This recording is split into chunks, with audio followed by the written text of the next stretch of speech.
I was standing right by the door, completely still, watching his hands tremble. Richard was gripping that thin piece of paper like a lifeline. Under the sharp, harsh fluorescent lights of his private office, the bold official header seemed to gleam right back at him. Asterisk Parker Holdings else. He read it once. Then twice. Porch. The arrogance that had lived on that face for 32 long years was completely wiped clean, leaving behind nothing but a pale, hollow ghost. The document was brief, cold, and entirely professional, but it was enough to shatter his entire reality. Asterisk Notice of non-renewal of commercial lease. Vacate the premises within 60 days. Porch. At the bottom, right above the landlord's signature line, he lifted his eyes, and our gazes locked in midair. I watched the dawn of realization wash over him as he read the name, watched the sheer horror creep into his eyes, and watched his world crumble down around him. Evelyn M. Parker, his ex-wife, the woman he had thrown away like yesterday's trash. Porch. I just stood there in the doorway, calm as a quiet morning. I said only 6 words. You said you wanted everything. I kept one thing. Richard opened his mouth to speak, but nothing came out. For the first time in 32 years, my sharp-tongued husband was completely speechless. No excuses, no demands, just a dead, suffocating silence, punctuated only by the silent collapse of his empire. Porch. But I am jumping ahead of myself. To understand how we ended up in that office, you have to go back 6 months. Back to the night my husband of 32 years sat me down at our kitchen table and told me I was worth nothing. My name is Evelyn Mary Parker, and I am 58 years old. Until 6 months ago, I lived in a high-end neighborhood in Myers Park, Charlotte. Porch. It was a beautiful home with a classic wraparound porch. I was the wife of Richard Allen Parker, a prominent commercial contractor who had built his firm from a tiny crew into a solid mid-sized regional enterprise. He was influential enough to move easily through the city's business circles. Porch. Richard was well-respected, full of self-assurance, always the man delivering speeches at corporate dinners, shaking hands with big developers, landing contracts that made the local business journals. And me? I was Richard's wife. That's how people introduced me, and that's how I introduced myself. Porch. I was the woman in the background, the silent partner, the invisible anchor no one paid attention to. What they didn't see was the truth. For the first 15 years of our marriage, I managed every single detail of Richard's business. Every invoice, every payment, every tax filing went through my hands. Porch. I handled client relations, scheduled subcontractors, and went toe-to-toe with suppliers trying to mark up prices. I ran the entire back end of a rapidly growing enterprise, all while raising our 2 children. I had no official title, no paycheck, and no official recognition. My name wasn't on the corporate registry, wasn't on the deeds, wasn't on the titles. Porch. On paper, in every dimension that mattered financially, I was totally invisible. And the worst part? I let it happen. Our friends assumed I lived a spoiled, pampered life. Our family viewed Richard as the sole breadwinner and me as the lucky beneficiary.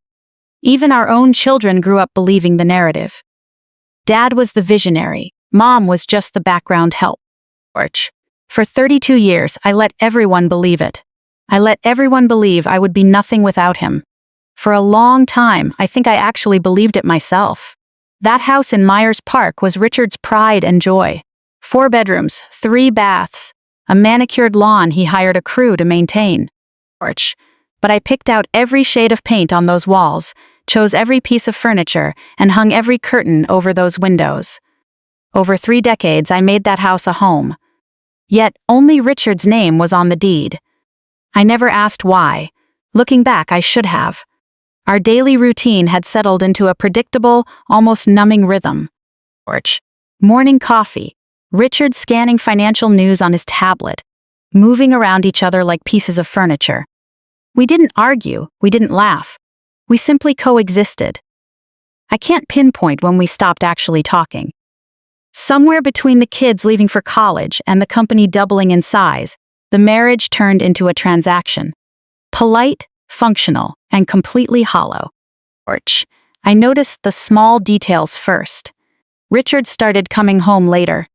Business meetings, he'd claim. Client dinners. They sounded reasonable enough, and I wanted to believe him. Then his cologne changed to a sharp, modern scent I didn't recognize. His phone started sitting face down on every surface, and he began hitting the gym 3 mornings a week. Arch. In 32 years of marriage, I had never seen Richard exercise voluntarily. He grew critical over tiny things. Dinner wasn't right. The house felt cluttered. He claimed I didn't understand his stress anymore, as if I had forgotten how to be a supportive wife. He began talking about a new direction, a fresh start, and the next chapter of his life. He stopped taking me to industry dinners. Arch. My mother used to say, a panicked woman loses, but a patient woman wins. So I waited, I watched, and I listened. One night, I heard him on the phone in his home office. His voice was dropped low, the door almost shut. I stood in the hallway like a ghost, catching fragments. She won't contest it. She has nothing. This will be easy. My heart didn't race. My hands didn't shake. Porch. I simply filed the information away and walked quietly down the hall. Easy? He thought this was going to be easy. He was utterly convinced of it. Richard went to bed early that night. I sat alone in the quiet living room. It was that heavy, oppressive quiet that comes right before a storm. Porch. I walked over to the small desk in the corner, the one piece of furniture Richard never touched because it belonged to me. I opened the bottom drawer and pulled out a faded folder worn at the edges from years of handling. Inside were official state filings for Parker Holdings LLC, formed 5 years ago. Sole owner and managing member, Evelyn Mary Parker. Porch. Richard had never asked what I did with my mother's inheritance. He automatically assumed I was too simple, too dependent, and too minor to make any real moves. Never bothered to look into it. My fingers ran over the asset listed in those papers, a commercial property on South Tryon Street. 3 floors, with the ground floor leased to a local construction firm, Parker Construction Services. Porch. Richard's company, his offices, his equipment yards, his entire operation sat on land controlled by a company he knew nothing about. He wanted everything. He had said it himself on the phone. But everything wasn't his to take. I closed the drawer, turned off the lights, and went to bed. I knew tomorrow would change everything. But that night, I let him sleep peacefully. Porch. He had no idea what was coming, and that was exactly how I planned it. That evening felt like any other Tuesday in late October. Golden twilight washed through the kitchen window, casting long shadows across the falling autumn leaves outside. Pot roast was simmering on the stove, Richard's favorite, not because I was eager to make it, but because Tuesday was pot roast night. Porch. It was a 32-year routine. Routine had turned into habit, habit into invisibility, and invisibility was my cover. The kitchen was spotless, just the way he liked it. Clean counters, polished floors, fresh flowers on the table. Framed photos lined the hallway walls, our faded wedding portrait, the kids' graduation pictures, family holidays. Porch. Looking back, the house felt like a museum, and we were just keeping watch over memories of people who didn't exist anymore. Richard was late again. No text, no call. I had stopped checking my phone for updates months ago. Around 6:30, I heard his car pull into the driveway, and my stomach tightened. It's strange how your body senses a crisis long before your mind fully processes it. Porch. He walked in without a word. No greeting, no kiss on the cheek, not even a glance. He set his briefcase on the counter with unusual care, like placing a piece on a chessboard. The look on his face was one I knew all too well. It was the expression he used when wrapping up a tough negotiation or firing an underperforming contractor. He looked at me as if I were an old building slated for demolition. Porch. Sit down, he said. We need to talk. I turned off the stove, wiped my hands on a dish towel, and sat across from him at the kitchen table. The same table where we had shared thousands of meals, celebrated birthdays, and planned our kids' futures. The pot roast cooled quietly on the counter, completely forgotten. Richard didn't waste time on small talk. I'm filing for divorce. Porch. I sat quietly, hands flat on the table. I didn't cry. I didn't gasp. I just looked at him and waited. Taking my silence for shock, he pushed forward with growing confidence. I've already spoken with a lawyer, Harold Briggs. He's the best in Charlotte for this kind of thing. Harold Briggs. I knew the name. Everyone in Charlotte business circles knew it. Orch. Aggressive, outrageously expensive, specializing in protecting assets for high net worth clients during high-stakes divorces. Richard had been planning this for a while. He was researching and preparing while I was still cooking his meals and scheduling his dental appointments. He had been quietly building his exit strategy. Orch. He laid out his terms like a corporate proposal, delivering each point with the practiced efficiency of a boardroom meeting. I'm keeping the house. I'm keeping both cars, the Mercedes and the Lexus. Naturally, I keep the business assets and corporate accounts. It's my firm. I'll also retain the investment portfolios and the 401k. Orch. He paused, adding with an air of self-assumed generosity, You can keep your personal belongings. Clothes, jewelry, whatever is strictly yours. 32 years of marriage reduced down to clothes and whatever. I asked just one question. Why now? Richard blinked. He hadn't expected a question. Orch. He expected tears, perhaps pleading. The typical reaction of a woman being told her life was being dismantled. Instead, I sat across from him, steady as a rock, asking for an explanation. I've thought about this a long time, he said. It's time for both of us to move on. Move on. Orch. As if 32 years were just a phase. As if I were an old coat he had outgrown, ready to be dropped off to make room for something new. I didn't bring up the late nights. I didn't mention the new cologne, the sudden gym membership, or how he guarded his phone like a state secret. Orch. I didn't mention the phone call I overheard, where he said it would be easy because I had no leverage to fight back. Let him believe I was in the dark. Let him believe I was powerless. That was exactly what he needed to think. Then he said something that almost broke my composure. I've already told the kids. My hands curled slightly against the tabletop. You told them before you told me? Orch. Richard shrugged as if it were a minor logistical detail. I wanted them to hear it from me first. You know how emotional you get. Emotional. The go-to a word men use when they want to dismiss a woman's valid anger. He explained that he had called Meredith that afternoon. Our 29-year-old daughter lived in Raleigh and had always been closer to her father. Orch. According to Richard, she was understanding, realizing that these things happen.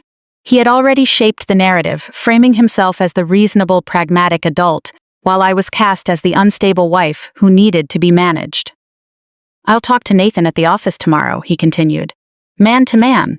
He'll understand. Business is business. Man to man, as if I hadn't raised that boy. Orch. As if I hadn't stayed up with him through every fever, every heartbreak, every setback. As if 26 years of motherhood amounted to less than a conversation in a corner office. Richard's phone buzzed on the table between us. He glanced down, then looked back at me. I need to take this. He stood up and stepped into the other room, his voice dropping to a low whisper. Orch. But before he picked up the phone, I had already seen the screen. A text message from a contact saved as a single letter, K, accompanied by a heart emoji. So that was her initial. Good to know.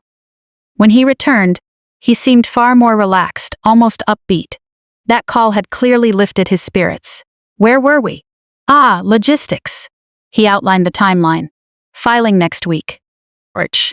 He expected minimal friction. If you cooperate, we can have this finalized through Mecklenburg County Court within 90 days. He offered me a $20,000 transition fund. Enough for you to make a fresh start somewhere, he said, as if he were giving me a head start in a race. He was even willing to grant me 60 days to find a new place. How thoughtful. Orch. Harold says if you try to contest this, it's going to get messy, Richard added, leaning in. Extremely expensive. And honestly, Evelyn, what is there to fight over? Everything is in my name. The company is mine. The house is mine. You don't have anything to fight with. You don't have anything to fight with. That was his conviction. That was what everyone was meant to believe.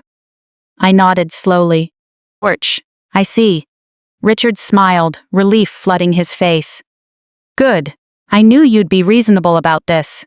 He stood up, announced he would be staying at a hotel for the night to give me some space, and went upstairs to pack an overnight bag. I sat at the kitchen table while the pot roast grew cold on the counter. Silence settled over the house like a heavy weight. Porch. 32 years of marriage wrapped up in a 15-minute conversation between the salt shaker and the butter dish. But I didn't cry. I didn't scream. I felt something I hadn't felt in years. Absolute clarity. For 32 years, I had been patient. I had been invisible. I had been underestimated. And now, that very invisibility was going to be my greatest asset. Porch. I stood up and walked over to my desk. I pulled open the bottom drawer and retrieved the folder I had looked at the night before. Parker Holdings LLC. The company Richard knew nothing about. The company holding the property lease on his office building. The company that belonged entirely to me. I pulled out my phone and found a contact I hadn't reached out to in months. Daniel Whitmore. Porch. An attorney and an old friend of my mother, specializing in estate and property law. 5 years ago, when no one was paying attention, he helped me acquire that commercial property. I typed out a quick message. Daniel, I need to see you. It's time. I hit send and looked out the window at the dark street. Porch. Somewhere out there, Richard was driving to a hotel, probably calling the woman behind the initial K to celebrate his upcoming easy divorce. He thought he was ending our marriage. He had no idea he was starting a battle he had already lost. The first morning apart turned into a week, and a week turned into 2. After a few days, Richard moved back in from the hotel, but everything had changed. Porch. He walked around the house as if he already owned it outright, treating me like a piece of old furniture he hadn't gotten around to hauling away yet. I had become a guest in my own home. His first request came wrapped in fake concern. It's better for both of us if we sleep separately. Porch. Less awkward. He pointed toward the guest room at the end of the hall, a room with pale blue walls, floral bedding, and a small window looking over the backyard. For 32 years, I had slept in the master bedroom. Now I was banished to a space meant for visitors. I moved my clothes without a word, carrying them down the hall while Richard watched TV in the living room. Porch. He didn't offer to help. He didn't even acknowledge what was happening. In his mind, it was already done. I was already gone. The subtle erasure started immediately. My reading chair in the living room disappeared into the basement without a word. My tea collection was shoved into the back of the pantry to make room for an expensive espresso machine I had never seen before. Porch. Family photos featuring me were turned face down or moved out of sight. Before I had even packed my bags, Richard was already erasing my presence, running a dress rehearsal for his new life without me. One afternoon, while doing laundry, which was somehow still treated as my responsibility, I found a receipt in the pocket of Richard's jacket. Porch. It was from L'Etoile, one of Charlotte's most expensive French restaurants. Dinner for 2, $347. The date on the receipt was the exact night he had told me he wanted a divorce. He had gone out to celebrate the very night he ended our marriage, taking someone out to toast to his newfound freedom. Once I knew what to look for, the pattern was impossible to miss. Porch. His late-night meetings jumped to 4 or 5 nights a week. His daily gym visits continued like clockwork. New clothes began filling his closet, sharper cuts and younger styles that looked ridiculous on a 61-year-old man trying to reclaim a youth he never really had. His cologne remained sharp and modern, completely unlike the subtle scent he had worn for decades. Porch. His phone became a fortress, always face down, always silent, with a new passcode I didn't know. He stepped outside to take calls, dropping his voice so low I could never catch the words. Once, standing in the kitchen, I heard him laugh out loud. A genuine, delighted laugh I hadn't heard from him in over 10 years. Whoever she was, she made him feel young again. Porch. Or at least, she convinced him he could be. Infidelity makes men predictable. They think they're being brilliant, but they follow the exact same script every time. I still had access to our primary credit card account. Richard hadn't bothered to remove me, likely assuming I was too overwhelmed to look. One night while he was out, I checked the statements online. A boutique jewelry store, $800. Porch, a luxury spa card, $350. A weekend getaway at a resort for Valentine's Day, $2,200. None of it was for me. He was spending our shared money on her, barely bothering to cover his tracks. One charge stood out. It was from a downtown boutique, and the detail line contained an auto-generated store note. Gift wrap. K. Holloway. There it was. Porch. The initial K on his phone now had a last name attached to it. Holloway. That night, while Richard was out at another evening meeting, I opened my laptop and searched for Holloway alongside Parker Construction. A LinkedIn profile popped up immediately. Kristen Holloway, senior accountant at Parker Construction Services. 41 years old. MBA from UNC Charlotte. Hired 3 years ago. Porch. Her profile photo showed blonde hair, a polished smile, and a confident look aimed right at the camera. 3 years. Richard had been working alongside her for 3 years. How long had they been more than just colleagues? I remembered her now. A company Christmas party 2 years ago. Richard had introduced her briefly, his hand resting lightly on her elbow. Porch. I had brushed off the gesture as standard workplace politeness back then. This is Kristen. She handles our accounts exceptionally well. I had shaken her hand, smiled politely, and complimented her dress, all while she was already positioning herself to take my place. Or perhaps while Richard was eagerly offering himself up. Kristen wasn't just younger than me, though she certainly was. Porch. She wasn't just attractive, though she certainly was. She represented everything I was never supposed to be. Career-focused, independent, visible. Richard didn't want a traditional homemaker anymore. He wanted a trophy with a business degree.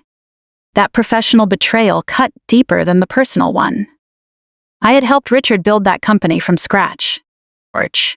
For the first 15 years, I ran the books myself and trained the very people who eventually replaced me. And now one of those replacements was taking over every aspect of my life. I had given my youth, my labor, and my expertise, and he was using the foundation I built to entertain someone new. My phone buzzed with a text message. It was Nathan. Mom, can we talk? Not at Dad's office. Porch. Somewhere private. Something was wrong. I replied immediately. Tomorrow. Let's meet at that cafe on East Boulevard. The next morning, I arrived early at a quiet cafe far outside Richard's usual routine.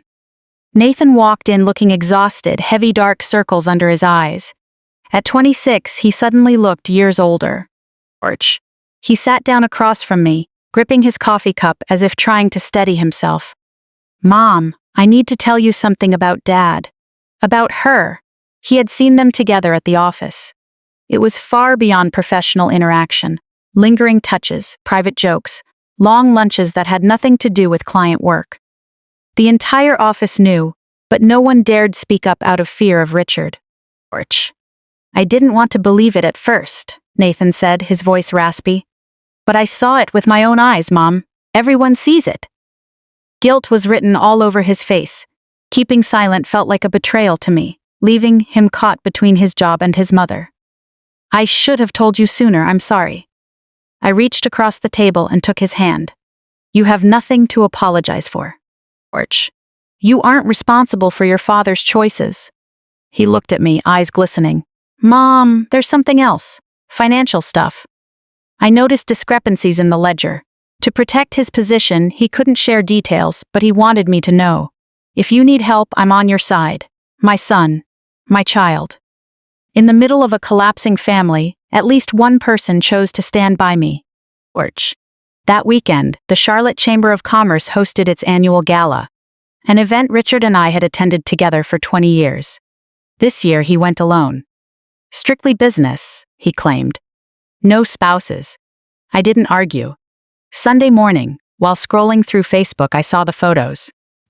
A friend had posted highlights from the event, including a group shot of familiar faces. Porch. In the background, slightly blurred but unmistakable, stood Richard. He was standing close to a blonde woman in a red dress, his hand resting on her lower back. Both were laughing at something off camera. Kristen Holloway, looking as if she already owned everything that used to belong to me. I didn't cry. I didn't make a scene. I took a screenshot and saved it into a folder on my laptop. Evidence. Every moment, every photo, every receipt. While Richard was publicly constructing his new life, I was quietly building my legal case. I created a new document on my computer. Title. Timeline. First entry. Date of divorce announcement. Dinner at L'Etoile with Kay Holloway. Richard thought he was being subtle. He had no idea I was tracking his every move. When the time came, I would know exactly how long he had been lying, and precisely what it was going to cost him. Daniel Whitmore's office was the exact opposite of Harold Briggs' corporate setup downtown. No marble floors, no intimidating reception desk, no young associates in expensive suits rushing between conference rooms. Daniel operated out of a modest building on North Tryon Street that looked like it had been there for 50 years, because it had. Comfortable furniture, framed diplomas on wood-paneled walls, and the familiar scent of old books and coffee.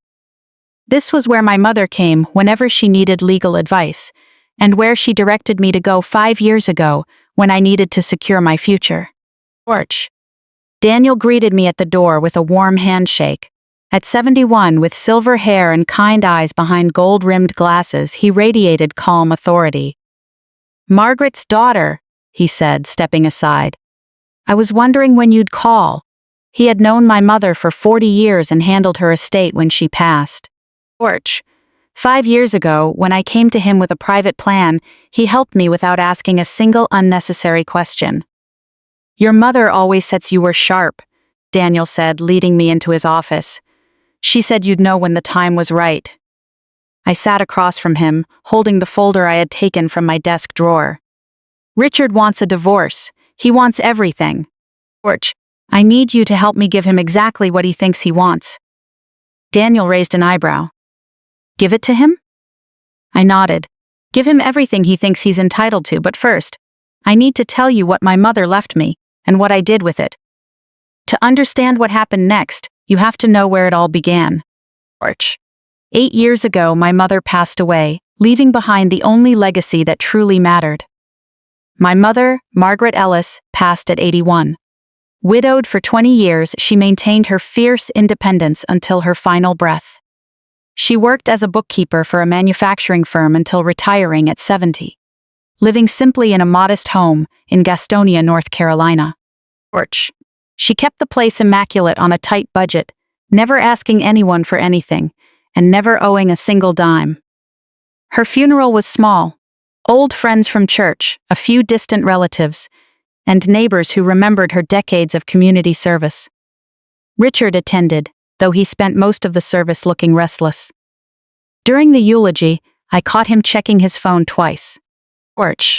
Sitting in the front pew, holding my mother's handkerchief, I remembered the last thing she told me. "Evelyn, a woman who relies entirely on a man is just waiting for the drop." A week after the funeral, Daniel Whitmore called me to his office to read the will. I expected very little. My mother lived modestly. Her house in Gastonia was simple, worth maybe $60,000 after repairs. Personal items, photos, her grandmother's china, nothing life-changing. Then Daniel revealed the existence of a savings account my mother had never mentioned once in 81 years. A quiet account she had maintained since her 20s, depositing small amounts month after month for over 5 decades. The balance was $380,000. I was stunned. "Mom saved all of this?" Daniel offered a gentle smile. 50 years of absolute discipline. She never touched it. She always said it was for you, for when you needed it most. Attached to the will was a handwritten letter in my mother's neat script. Daniel handed it to me privately, and I read it 3 times before the words fully registered. "My dearest Evelyn," it began. "I've watched you pour everything you have into your marriage. Your time, your labor, your dreams. I pray I am wrong about Richard, but if I am right, this money is your safety net. Do not tell him. Do not share it with him. Keep something that belongs strictly to you. A woman with no assets of her own is a woman with no choices. I love you, Mom. She saw what I had refused to see. Years before I could admit it to myself, my mother already knew. Orch. That night, Richard brought up the estate. Was there anything useful in the will? I know your mother wasn't wealthy, but every bit helps. In that moment, I made a choice. For the first time in my life, I deliberately lied to my husband. Just the house, I said smoothly. It needs repairs before we can list it. After expenses, it might be worth around $40,000. Richard shrugged. Orch. Better than nothing, I suppose. He never asked about it again. My mother's money went completely invisible, just like me. The very next week, I drove out to a bank in Gastonia, not Charlotte, where Richard might somehow catch wind of it. I opened an account using my maiden name, Evelyn Mary Ellis, and deposited the entire $380,000. I didn't tell a soul. Orch. Not Richard, not the kids, not even my closest friends. For 2 full years, that money just sat there untouched, while I thought through my next move. What was I going to do with it? Keep it as an emergency safety net? Invest in something safe? Let it grow while waiting for a future I couldn't yet imagine? After that initial conversation, Richard never brought up my mother's estate again. Orch. The Gastonia house was sold, and he assumed that was the end of it. He completely forgot about my mother's money, just like he had forgotten about my mother. And me. I started diving into finance books, investment guides, and real estate fundamentals. Orch. I signed up for a free seminar on commercial real estate at a local community college, sitting in the back row and taking notes right alongside students half my age. I discovered something surprising. I actually had a gift for numbers. Having managed Richard's accounts for 15 years, I knew far more about money than I had ever given myself credit for. He had just never bothered to notice. Orch.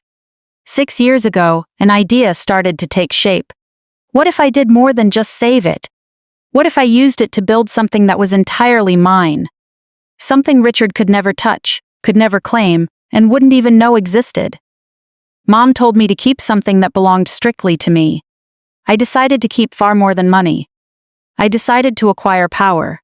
Orch. 5 years ago, I filed the paperwork to form a limited liability company, Parker Holdings LLC, registered right here in North Carolina. Sole member and managing member, Evelyn Mary Parker. The business address was a P.O. box in Gastonia, far away from Charlotte. Richard's name appeared nowhere on any of the filings. Naming the company using his last name felt like a subtle bit of irony. Orch.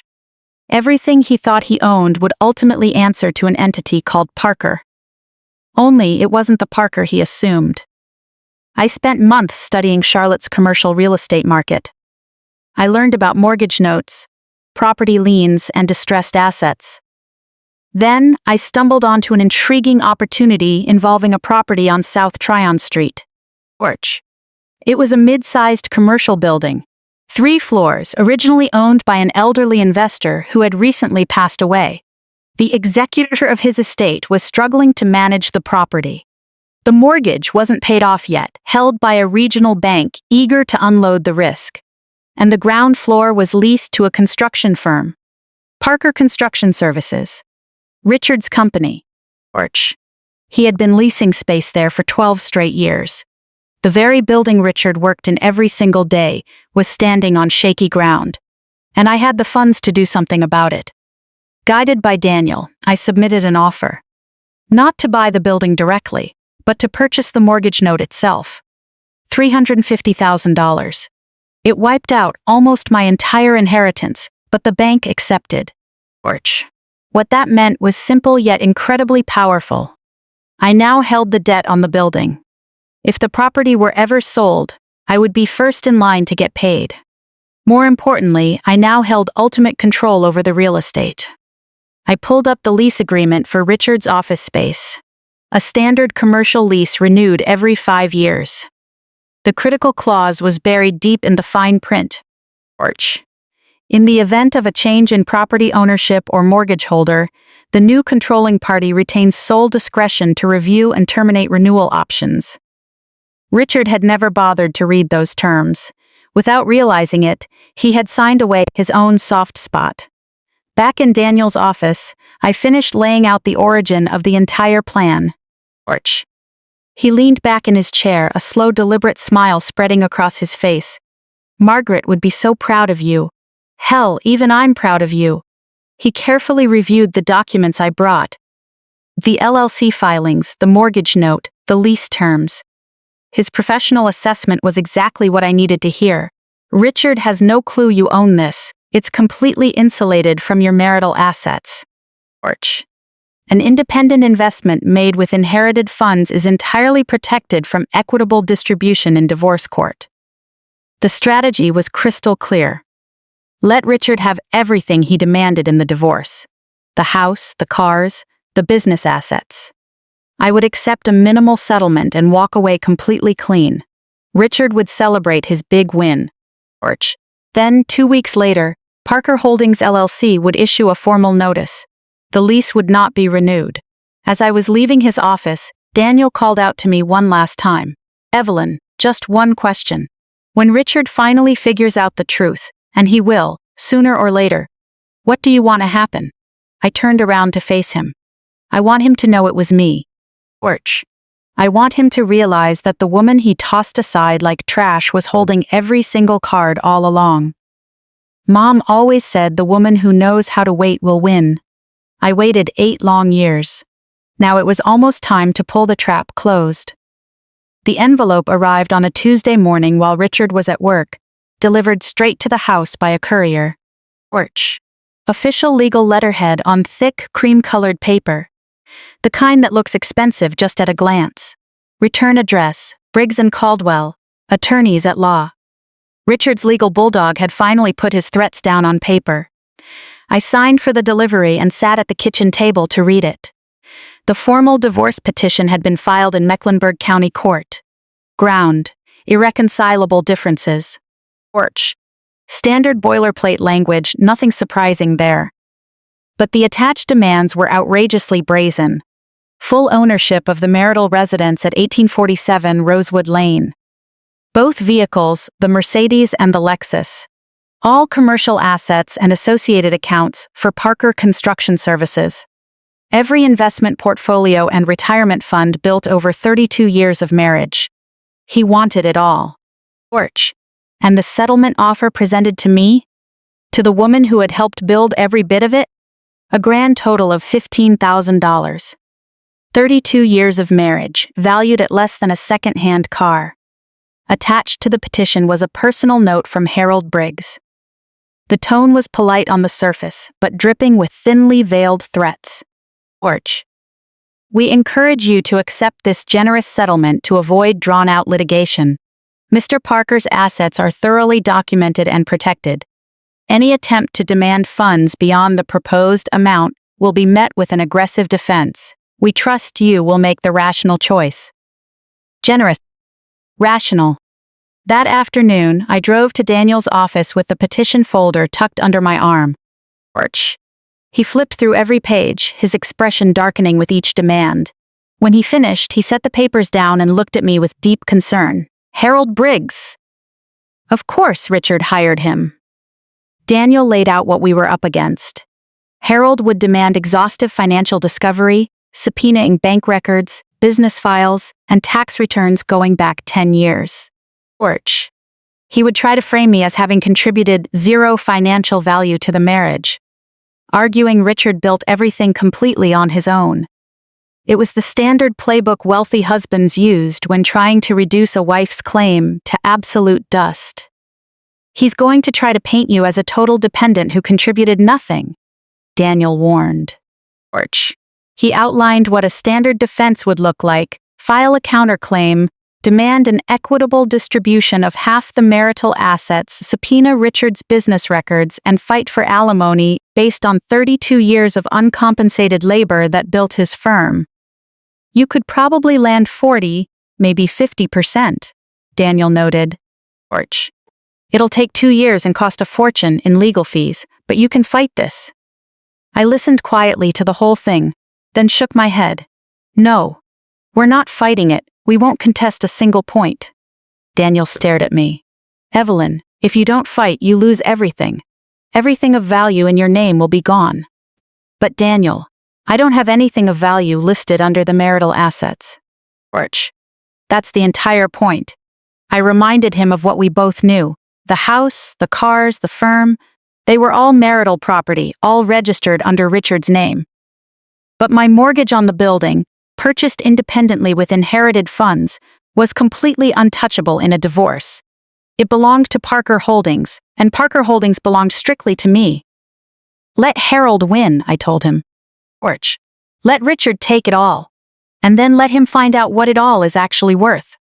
Daniel paused, lost in thought. There is one detail I need to verify. Is Richard's firm actually profitable right now?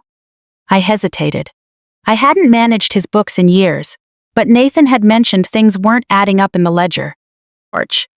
If there's hidden debt we don't know about, Daniel said slowly, it could complicate things. Or it could make this a whole lot simpler. That night I remembered the USB drive Nathan had handed me at the cafe. I had been so focused on Kristen that I hadn't looked at the files yet. With Richard out late with his mistress, I opened my laptop and plugged in the drive. Orch. The contents were downright lethal. Copies of Parker Construction's financial records, profit and loss statements for the past 3 years, bank account summaries, and a folder labeled questions. Inside, Nathan had scanned a handwritten note. Mom, I'm no accountant, but something is off here. Please take a look. On the surface, the company appeared healthy enough. Orch. Revenues were up, projects were getting completed, invoices were getting settled. But the expenses told a completely different story. Massive equipment purchases way beyond reasonable cost. Consulting fees paid to companies I had never heard of. Vague cash withdrawals labeled as miscellaneous and operational expenses.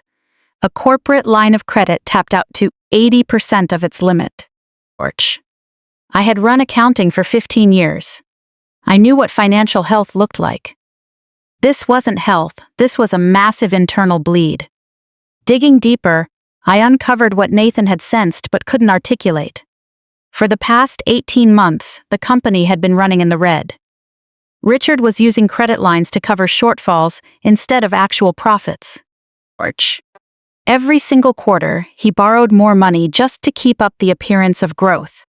There was a series of recurring payments made to an entity called Tryon Ventures LLC, ranging from $10,000 to $50,000 a pop, with zero clear services provided in return.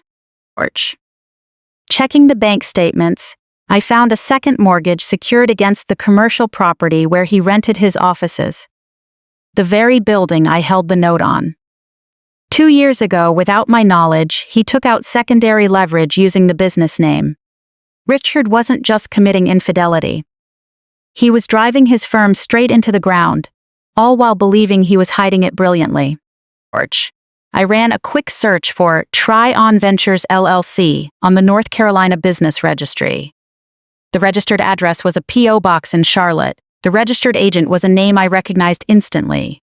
Kristen M. Holloway. He wasn't just sleeping with his accountant.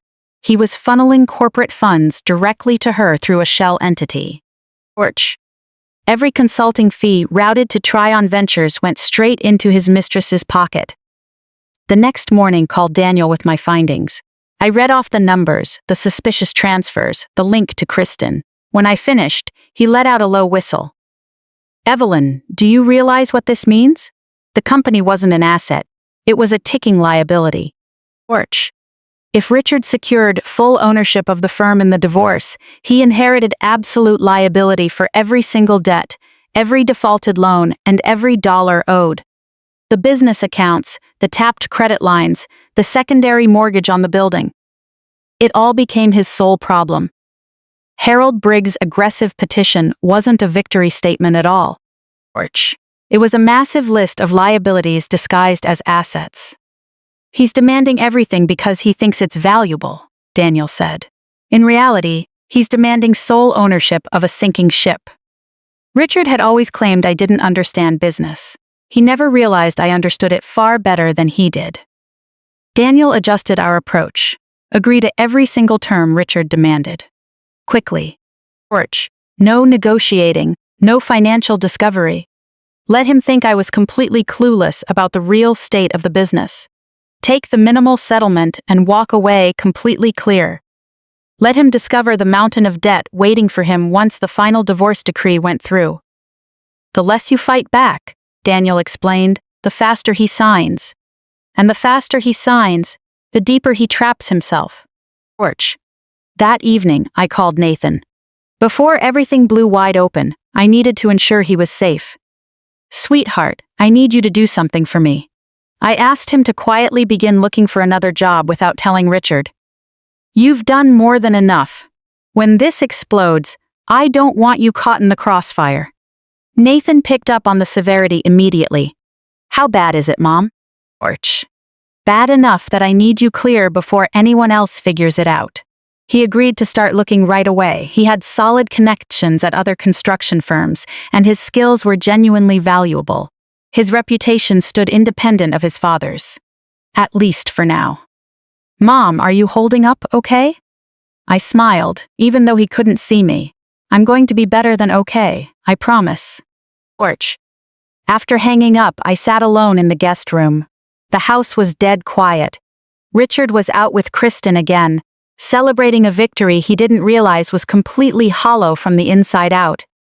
I looked at the USB drive in my hand, then at Daniel's folder on the nightstand. Richard thought he was taking everything away from me. But every single thing he wanted was rotten at the core. Torch. He just didn't know it yet. I opened my laptop and started a new document. Title: Exit Strategy Phase 2. 6 weeks until the divorce becomes final. 8 weeks until Richard loses his office space. 10 weeks until he realizes what it truly feels like to have nothing. And as for me, absolute freedom awaits. The phone rang on a Sunday afternoon. Torch. 3 weeks had passed since the divorce proceedings officially kicked off. I was in the guest room, sorting through old photos I'd pulled from a box in the closet. Pictures of the kids when they were little, birthday parties, school plays, summer vacations, memories from what felt like an entirely different lifetime. When Meredith's name popped up on the screen, my heart gave a slight lift. Torch. My daughter was finally calling. It had taken her 3 full weeks to reach out to her mother. 3 weeks of total silence while I moved into the guest room, watched my husband bring his mistress into my kitchen, and listened to his lawyer inventory my belongings. But she was calling now. That had to mean something. I picked up, trying to sound hopeful. Meredith, I'm so glad you called. Torch. Her tone immediately sent a chill through me.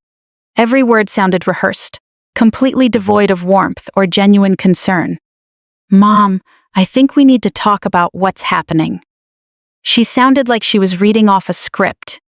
I wondered who had written it. Richard's version of the story came pouring out. According to my daughter, the marriage had been dead for years. Torch. I had become emotionally cold and unsupportive.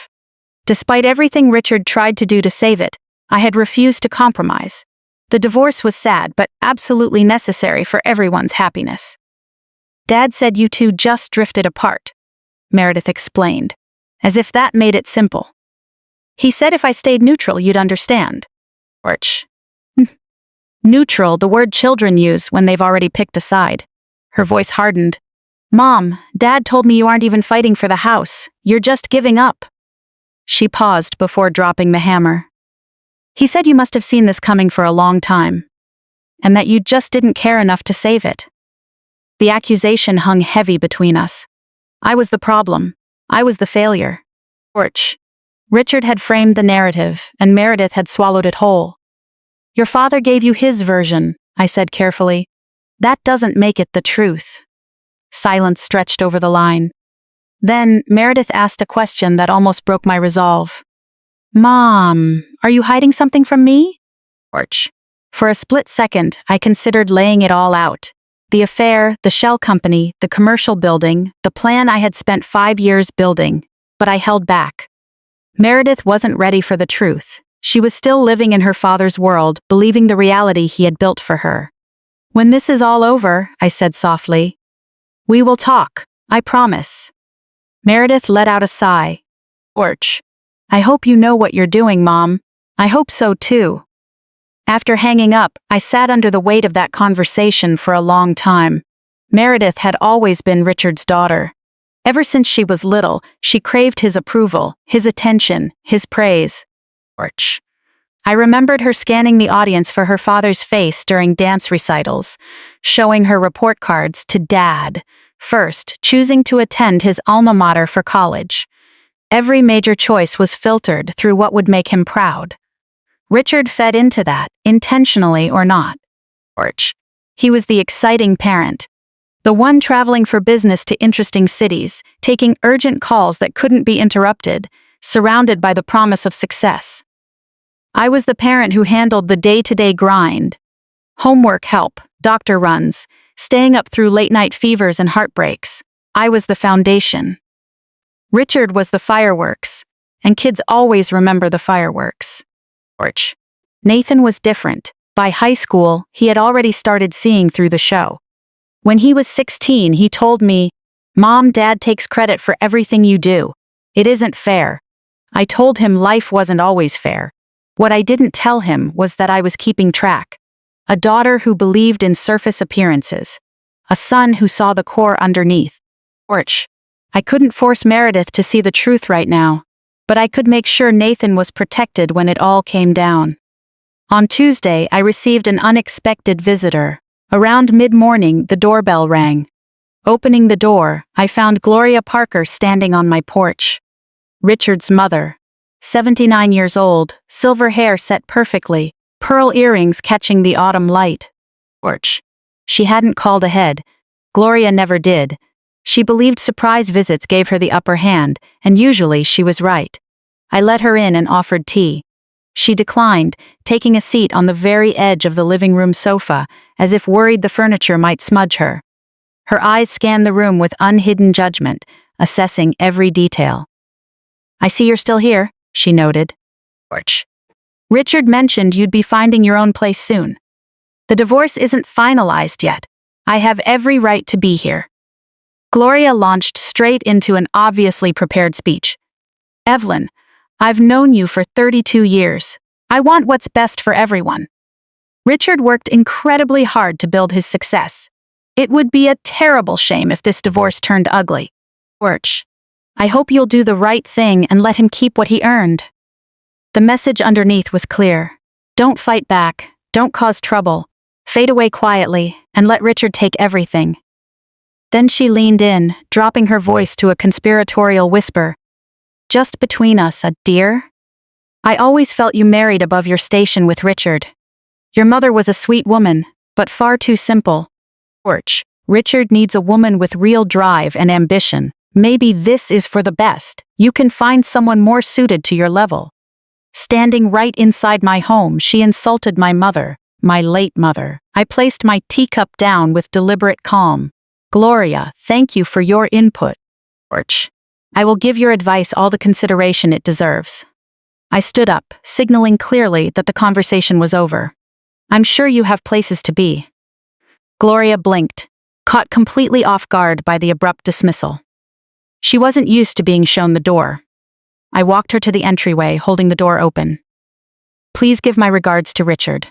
Tell him I'll see him in court." Orch.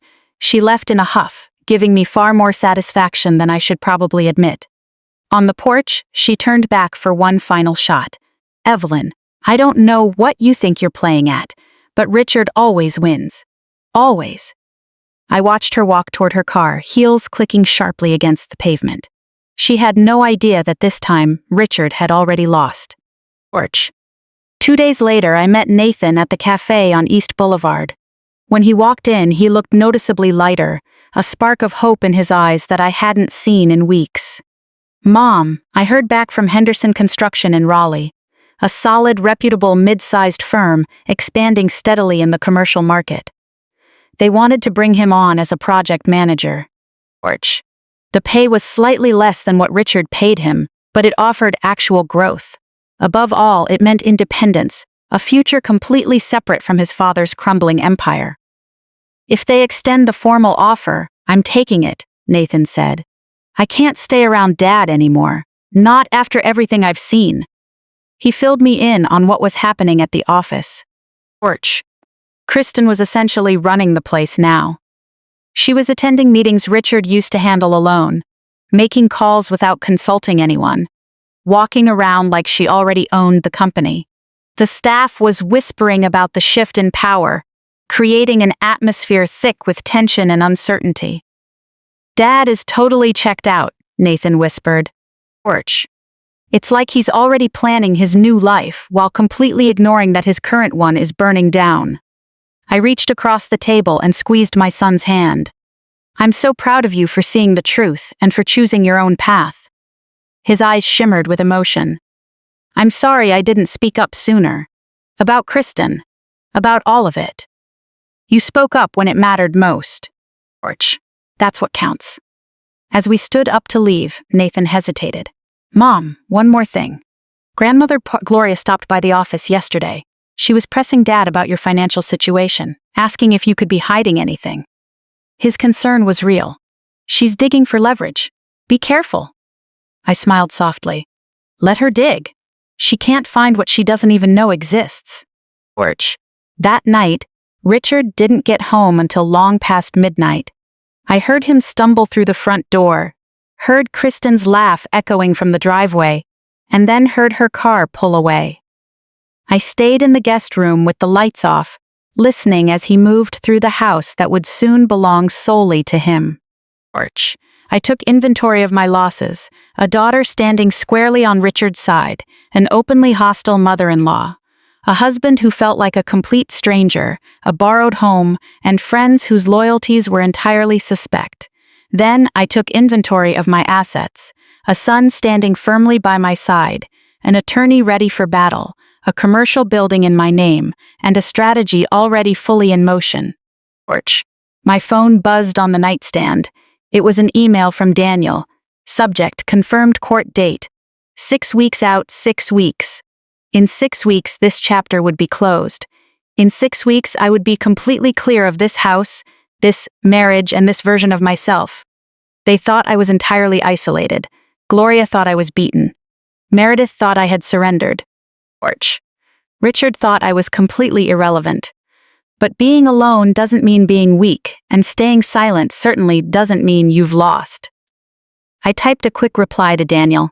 I'll be ready. The home I had built was crumbling all around me, but I was no longer trying to hold up the walls. Porch. Instead, I was laying the groundwork for something entirely new, something they couldn't see, couldn't touch, and could never take away. When the dust finally settled, I would still be standing. Sandra Mitchell had been my best friend for 25 years. Porch. We met at a PTA meeting back when our kids were in elementary school, bonding over terrible coffee and shared exhaustion to build a friendship that survived every twist life threw at us. Wednesday night book clubs, family holiday dinners, weekend brunches with mimosas, where we talked through each other's problems. Sandra knew things about me Richard had never bothered to learn. Porch. If you had asked me a month ago who I trusted most in this world outside my children, I would have said Sandra without a second thought. Ever since news of the divorce broke, she called every few days, pouring out sympathy and concern. How are you holding up? What do you need? I'm right here for you. Those words felt like a lifeline. Porch. I genuinely believed Sandra was solid ground in the middle of an earthquake.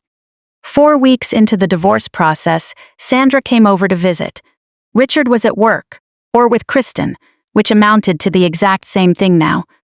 She showed up with homemade cookies and a bottle of red wine, a gesture so familiar it almost brought tears to my eyes. Porch. You need a friend right now, she said, taking a seat on my sofa. Let's talk. The conversation started normally enough. How was I feeling? What were my plans? Was I sleeping okay? The usual questions a caring friend asks someone going through a terrible ordeal. Then the questions shifted focus. Have you hired a lawyer yet? Who is it? What terms is Richard offering in the settlement? Porch. Do you have any savings of your own? Anything outside the joint accounts?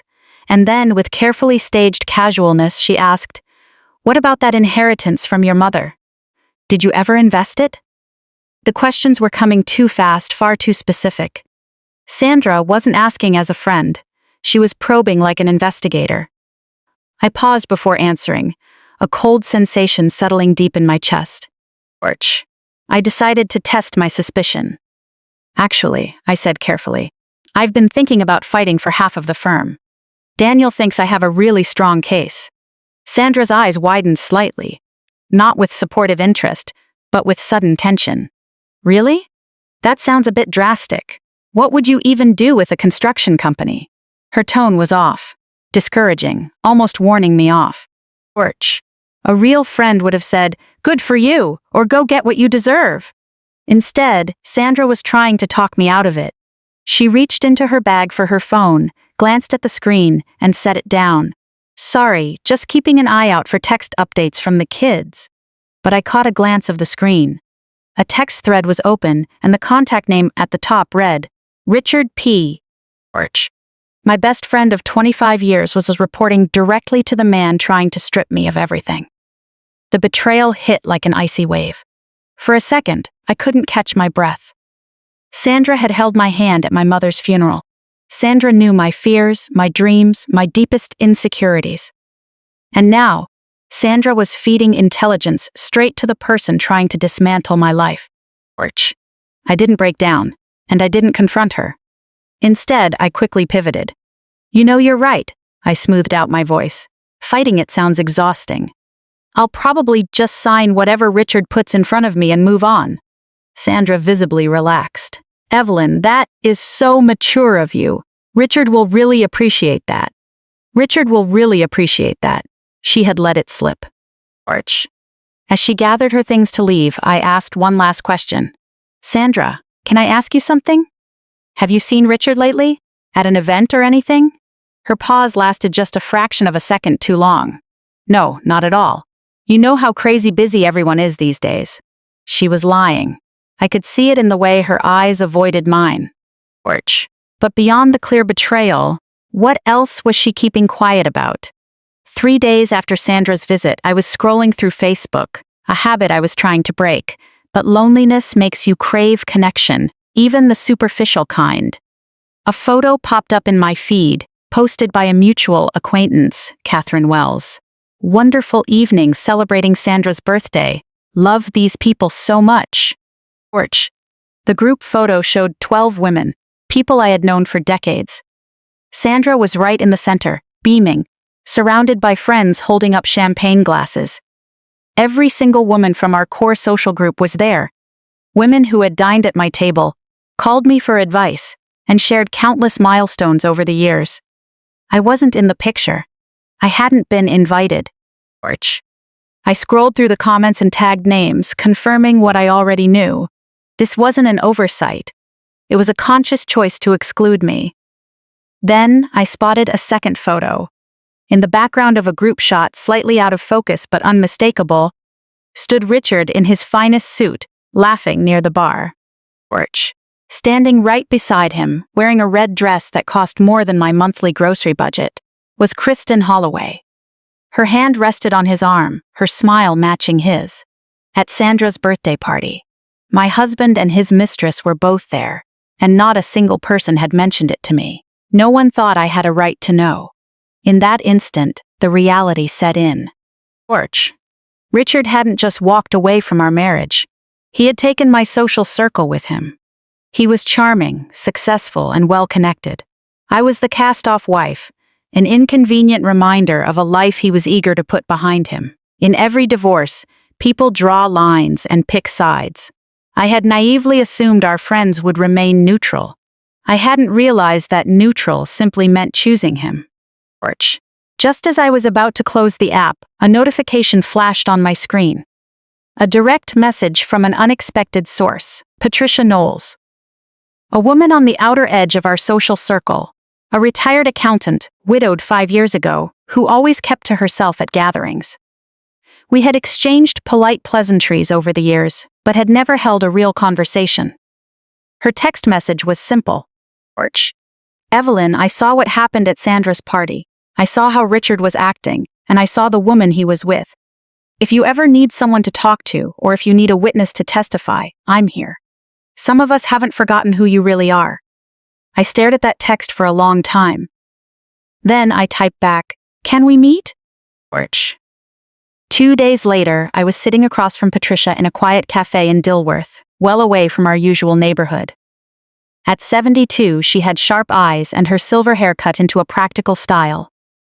She carried herself like someone who had lived through plenty of storms and survived them all. I recognized that kind of strength. Patricia explained everything she had witnessed at Sandra's party. Orch. Richard had brought Kristen out in public, making no effort to hide her. Sandra had welcomed them warmly, introducing Kristen as Richard's partner, as if it were the most natural thing in the world. The other women whispered, but nobody said a word to challenge it. Orch. When Patricia asked about me, Sandra just offered a sympathetic smile and claimed I was going through a tough time, so it was for the best not to invite me. For the best? So you wouldn't have to see your husband parading his mistress around. Patricia put it bluntly, as if excluding you was somehow protecting you. Then she shared her own story. Orch. Her late husband had been unfaithful to her, something she only discovered while going through his paperwork after he passed away. Everyone else in their circles had known all along. She had endured years of pitying glances and careful silences without having a clue. I know what it feels like to be the last one to find out, Patricia said. Orch. To be set aside, pitied, while everyone else watches the show. She paused. I can't change what those women did, but if you need a witness to establish Richard's behavior, I'm on your side. I saw it all, and I'll testify. Before leaving, she handed me a business card with the name of a forensic accountant she had worked with years ago. Orch. If Richard is hiding assets, and men like him always do, this woman will find them. Patricia stood up to put on her coat. You aren't alone, Evelyn, even when it feels that way. That evening, I sat holding my phone with Sandra's number on the screen. 25 years of friendship, thousands of conversations, decades of trust, all turned out to be built on a lie. Orch. Or at least, that's what it had become. I typed out a message. Sandra, I know about your text to Richard, about the party, and about everything else. Don't contact me again. Before I could second-guess myself, I hit send. 3 dots popped up immediately. Sandra is typing. Then they vanished. No reply ever came. I logged onto Facebook and unfriended Sandra Mitchell, then Catherine Wells. Orch. One by one, I removed every single woman who had chosen Richard's social circus over my dignity. I wasn't even angry, I just felt empty. And emptiness is a lot easier to carry than betrayal. I opened my laptop and added new entries to my timeline document. Sandra Mitchell. Confirmed informant for Richard. Birthday party. Richard and Kristen attending publicly.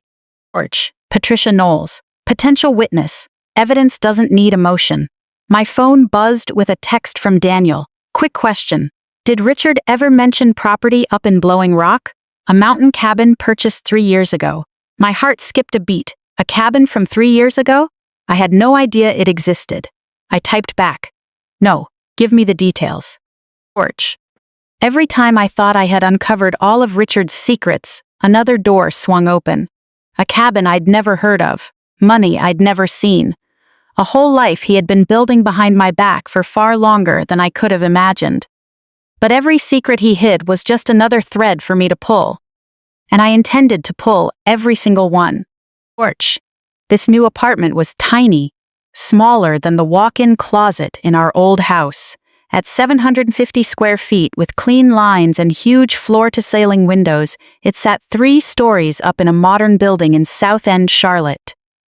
On my first morning there, I stood at the glass holding a coffee cup, watching the early city skyline glint in the November sunlight. Orch. It was the most beautiful place I had ever lived. It had been 2 weeks since the divorce decree became final.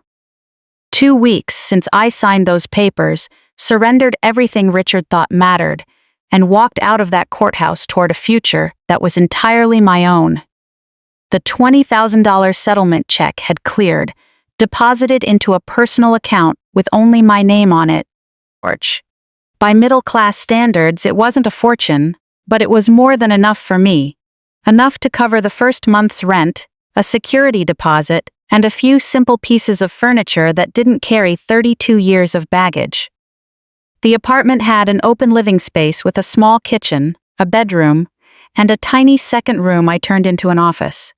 Porch. The balcony was just big enough for a single chair and a potted plant. I didn't need anything more. Decades of collecting things had taught me one lesson. The more you own, the heavier the weight you carry. I wanted to travel light. Porch. I only brought what truly mattered. My mother's recipe box, worn at the edges from decades of use. Her pearl earrings, still sitting in their velvet box. Photos of the kids, but no wedding pictures and no trace of Richard. My laptop and the file archives that had become my leverage. A small stack of books I actually wanted to read. And clothes that fit the woman I was becoming rather than the womb. Porch. And I used to be. Porch. All my personal possessions fit easily into the back of a rented SUV. It felt like liberation, not loss. That first morning I woke up at 6 out of habit. But this time, instead of making breakfast for someone else, I brewed a pot of black coffee just for myself. I sat by the window in my small living room, watching the city wake up. Porch. No one to cater to, no schedule to enforce, no image of the perfect housewife to maintain. For the first time in 32 years, I was answerable to no one but myself. The quiet wasn't lonely, it was peaceful. I checked my phone calendar and saw the date circled in red. Letter sent. Parker Holdings Daniel had mailed the notice of non-renewal the day before. Porch. By now, it should be sitting quietly in the mailbox at 4500 South Tryon Street. Richard was about to have a very bad day, and he didn't even know it yet. While I was settling into my new life, Richard was busy celebrating his victory. Before Nathan left the company, he had shared a few updates, describing a scene that sounded almost unreal. Porch. Less than a week after the divorce went through, Kristen moved right into the house. She immediately started redecorating, erasing every trace of my presence room by room. New furniture, new paint colors, a whole new energy. According to Nathan, she threw out everything that reminded her of me. She wanted a completely fresh start. My fresh start had cost me $20,000. Porch. Hers was apparently costing 30 years of my life's work. Richard was spending money as if he would won the lottery, hosting dinners with the friends who had taken his side and posting on social media about new beginnings and living his best life. Expensive weekend golf trips, top-shelf wine, and showing up at L'Etoile on weeknights with Kristen on his arm. He thought he had it all. Porch. He didn't realize he had inherited a rapidly expanding financial sinkhole. Behind all the celebrating, the cracks were already spreading. Nathan saw it before he walked away. 2 major clients delayed their projects, citing concerns over corporate stability. A longtime building supplier put Parker Construction on a credit freeze, requiring cash up front for all future orders. Porch. The company's line of credit was pushed to 93% of its limit, and just last week, payroll was delayed by 2 days, something that had never happened in the firm's history. When Nathan asked about it, Richard brushed it off. Just a temporary cash flow issue, nothing to worry about. It was definitely something to worry about. Porch. The sinking ship was taking on water fast, but the captain was too busy popping champagne to notice. Kristen wasn't acting like just a mistress anymore, either. She was showing up at every management meeting, weighing in on decisions that used to belong strictly to Richard. Employees were quietly complaining about favoritism and cut corners. Porch. The office culture had completely shifted, growing tense and full of uncertainty. Nathan described it as watching a building with a cracked foundation. Everyone could see it wobbling, but nobody wanted to say it out loud. Nathan's last day at Parker Construction came 3 days before I moved into my apartment. Porch. He had handed in his 2 weeks' notice, keeping it professional and clean without adding any drama. Richard took it as a personal insult. "You're abandoning me," he told him, "after everything I built for you." Nathan's response was simple and sharp. You built it for yourself, Dad. I'm building my own life now. On the evening of his last day, he came over to see my new place. Porch. He brought a bouquet of yellow roses, my favorite. The apartment was still half empty, with boxes stacked along the walls, but Nathan looked around and smiled. This place looks great, Mom. It looks like you. It's small, I noted. It's free. That's what matters. We talked about Richard carefully, without bitterness. Porch. Nathan felt sadness rather than anger, reflecting on who his father used to be, or who he thought his father had been. Maybe he was always like this, Nathan said softly, and I just didn't see it before. People don't change overnight, I told him gently. They just stop pretending. Before he left, Nathan handed me a folded sheet of paper, a copy of his resignation letter. Porch. When everything falls apart, Dad is going to look for someone to blame, he said. I want documentation proving I wasn't the one who ruined the company. My son had learned the most important lesson from me. Keep paper trails, hold on to evidence, and protect yourself. That same morning, the mail arrived at Parker Construction. Among the stacks of bills and junk mail sat an official envelope. Return address, Parker Holdings LLC. Richard's secretary set it on his desk unopened. He probably wouldn't get around to opening it until the afternoon. He always left the boring mail for last. This time, that boring piece of mail was about to ruin his entire week. Around 4:30 that afternoon, Richard finally opened the envelope. I knew the exact timing because Daniel's assistant was monitoring the property management line, waiting for the call that was bound to come. The letter was straightforward. One-page formal legal header. Notice of non-renewal of commercial lease for 4500 South Tryon Street to the lessee. Please be advised that your current lease agreement will not be renewed upon its expiration. Pursuant to the terms of your signed agreement, you are required to vacate the premises within 60 days of lease termination. Signed. Property Management, Parker Holdings, LLC. Richard's initial reaction was total confusion. There had to be some mistake. He dialed the number listed on the letterhead, and a professional female voice answered. Parker Holdings Property Management, how may I help you? He demanded to speak directly to the property owner. The response was polite but unyielding. I'm sorry, sir, but the owner does not take phone calls. All communications must be submitted in writing. Richard's voice rose an octave. I've been a tenant in this building for 12 years. You can't just refuse to renew without an explanation. Renewal terms are entirely at the owner's discretion, the voice explained calmly. You have 60 days from the date of expiration. Is there anything else I can assist you with? Richard slammed the phone down. He pulled up public records on his computer and searched for Parker Holdings LLC. The North Carolina Secretary of State database listed the registered agent as Whitmore Legal Services. At first, the name didn't register. Then it began to sound familiar. Whitmore? Where had he heard that name before? He couldn't find the owner's name anywhere. North Carolina LLCs aren't required to publicly disclose member information. The company was a locked black box, and he had no key. Richard called Harold Briggs. I need you to find out who owns Parker Holdings LLC. They're trying to throw me out of my office.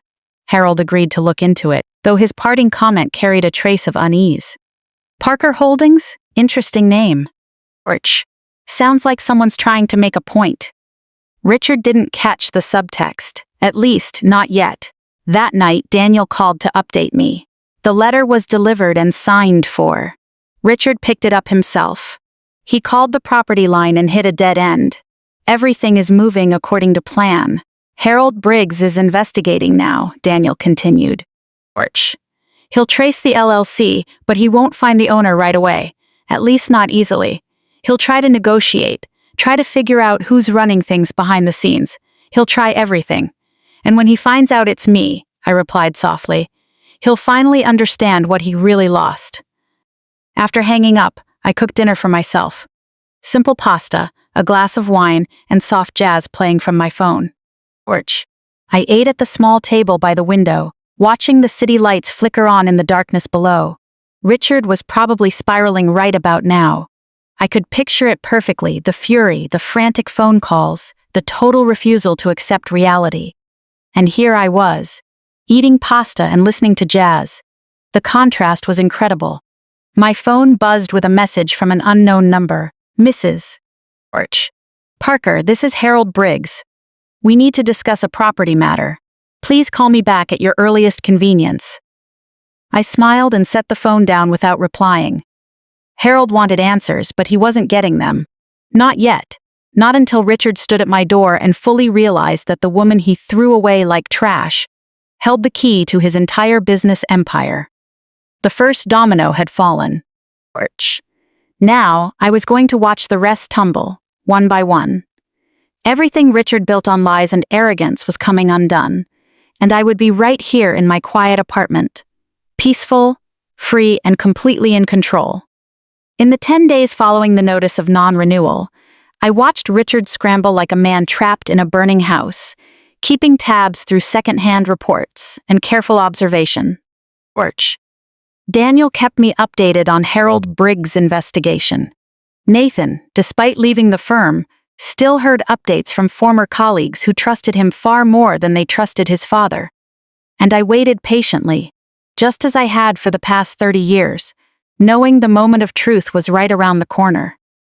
Richard tried every angle. He called property management every day, getting the exact same polite refusal every time. He sent certified letters demanding a meeting with the owner, only to have them returned unopened. Harold filed formal legal requests for ownership disclosure, but LLC privacy protections held firm.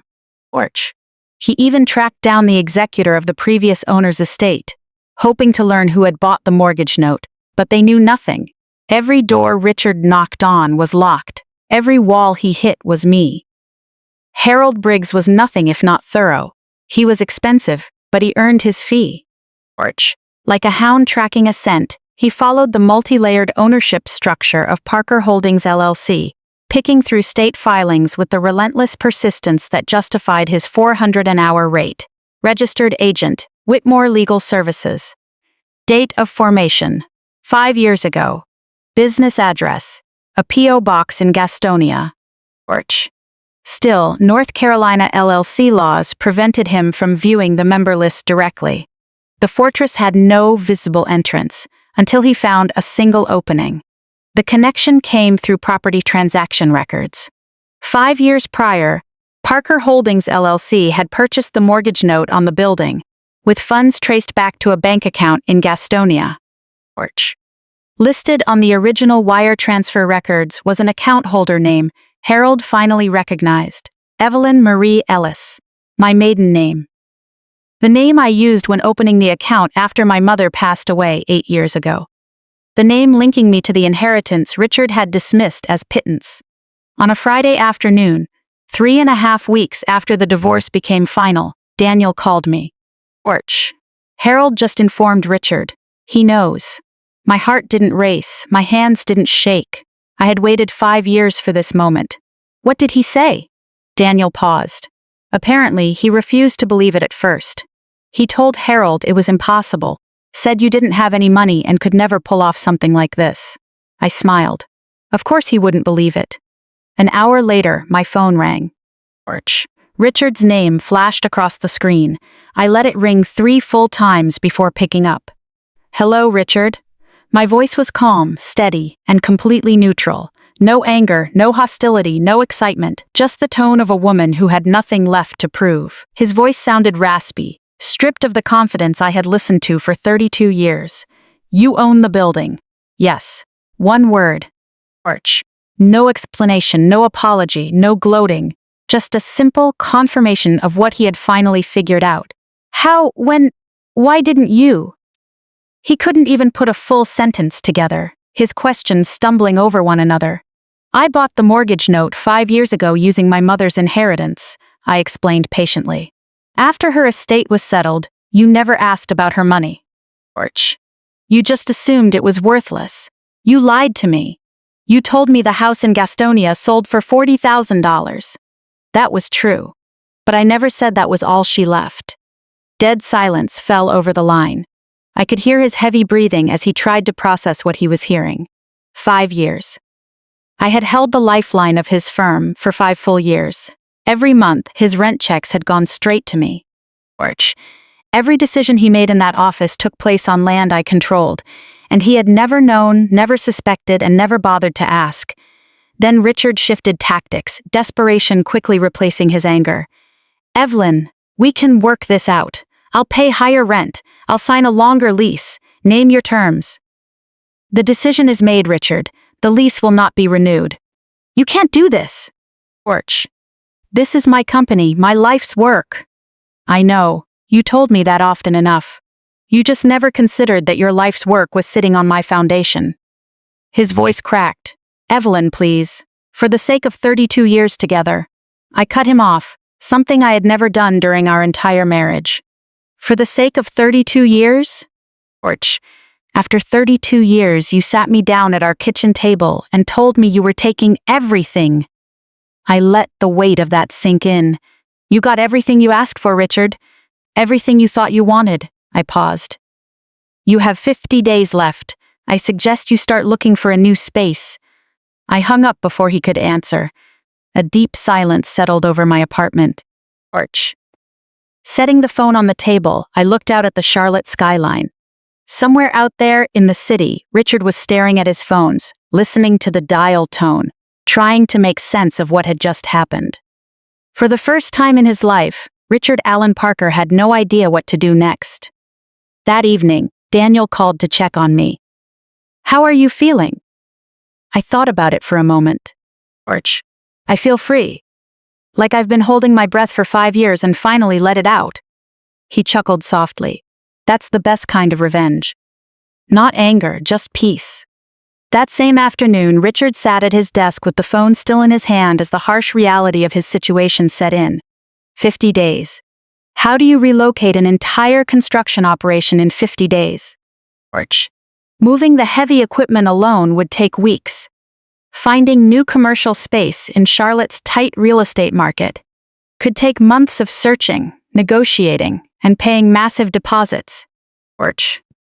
He pulled up his corporate financial records, the numbers telling a story he had ignored for years.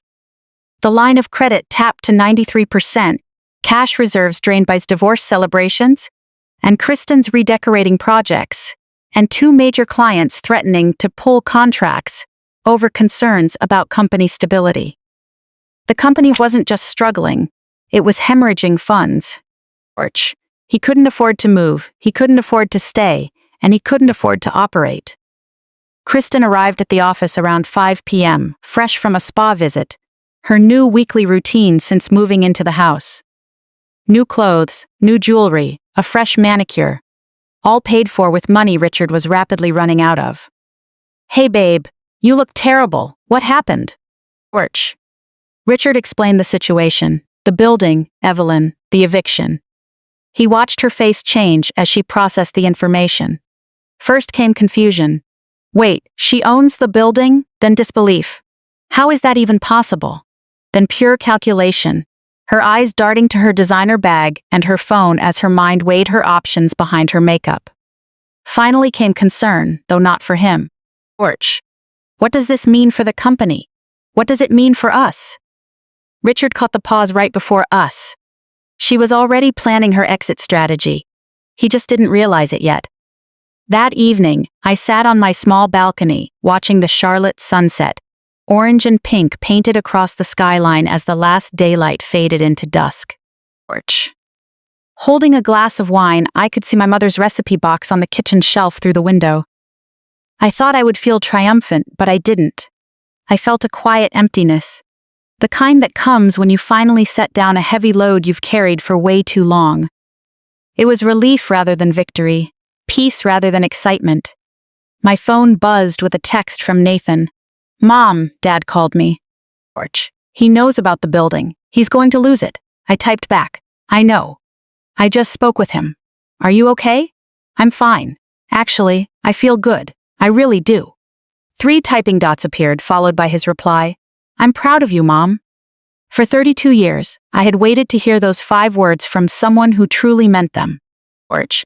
Before bed, I opened my laptop to check local news, and a headline caught my eye immediately. Local construction firm, under investigation for financial irregularities. The article mentioned an anonymous tip involving misallocated funds, shell companies, and potential tax fraud. The named business was Parker Construction Services, and the shell company referenced was Try-On Ventures LLC. Orch. I hadn't submitted that tip, but someone who knew where the records were kept clearly had. I thought of Nathan's resignation letter, the USB drive he handed me at the cafe, and the files he had quietly gathered before leaving. The dominoes were falling even faster than I expected. Richard had lost his wife. He was about to lose his office, and now he was on the verge of losing his entire company. Porch. Closing the laptop, I looked out at the city lights. The woman Richard had thrown away like trash was sitting in her quiet apartment, watching everything he valued burn to the ground. No gloating, no cheering. Just a deep, settling peace that had been 32 years in the making. Porch. Within 2 weeks of Richard finding out the truth about the building, his entire world unraveled faster than anyone could have predicted. I learned the updates through Daniel, through Nathan, and through those heavy silences that speak louder than words. I had put the plan in motion by acquiring the building, but I hadn't orchestrated the rest. Porch. Yet when one main pillar collapses, the whole structure tends to follow. That anonymous tip led straight to a formal investigation. The State Attorney General's office and tax authorities began digging into Parker Construction's financial records. The exact kind of scrutiny Richard had spent years trying to avoid. Try-On Ventures LLC sat right at the center of the investigation. Porch. The shell company transfers with no actual services attached, and a mountain cabin in Blowing Rock purchased with corporate funds. Kristen's name was plastered across documents she couldn't explain. They weren't just looking at tax issues anymore. They were investigating fraud and embezzlement. If the case went federal, Richard was facing serious felony charges. Porch. Word spreads fast in tight-knit business circles. Whispers turned into rumors, and rumors turned into pure panic. 2 major clients officially terminated their contracts, citing serious concerns over financial stability. 3 others froze active projects pending review. Suppliers who had extended net 30 terms for decades suddenly demanded full cash upfront for any future orders. Porch. No credit lines, no trust. The reputation Richard spent 30 years building was completely destroyed in 2 short weeks. The final hit came on a Tuesday morning when Richard's bank called regarding the mortgage on the Rosewood Lane house. The secondary mortgage he had taken out behind my back years ago, the one I found in Nathan's files. He was 2 months behind on payments. Porch. The bank's notice of default was simple and devastating. Catch up on payments within 30 days or face foreclosure proceedings. The house he had fought so hard to strip away from me was now stripping away everything he had left. Kristen walked out 3 weeks after Richard learned about the building. Porch. I didn't witness it myself, but Nathan heard about it from a neighbor who saw the whole scene unfold around 11 p.m. Kristen was jamming her designer suitcases into her trunk while Richard stood in the driveway in his bathrobe, pleading with her to stay. "After everything I gave up for you," he said. "After everything I lost?" Porch. Her response was cold and sharp. "You didn't give up anything for me, Richard. You ruined everything for yourself. I was just a convenient excuse." She drove off into the night. Some said she headed to Atlanta. Others heard she had family in Florida. Either way, she didn't look back. Porch. She left behind the cabin in Blowing Rock, still registered under Try-On Ventures LLC, still in her name, and serving as clear evidence of fraud no matter where she ran. She had been there for the money and the luxury lifestyle, and the moment both dried up, she vanished. I almost felt sorry for Richard. Almost. The house on Rosewood Lane sat empty now. Porch. Richard lived alone in those 4 bedrooms, surrounded by the new furniture Kristen had picked out to erase my memory. The home I had decorated, maintained, and loved for 20 years had been gutted by his mistress, and now it belonged to neither of us. Just to Richard, a mountain of debt and dead silence. He wanted everything. Now, this was what his everything looked like. Porch.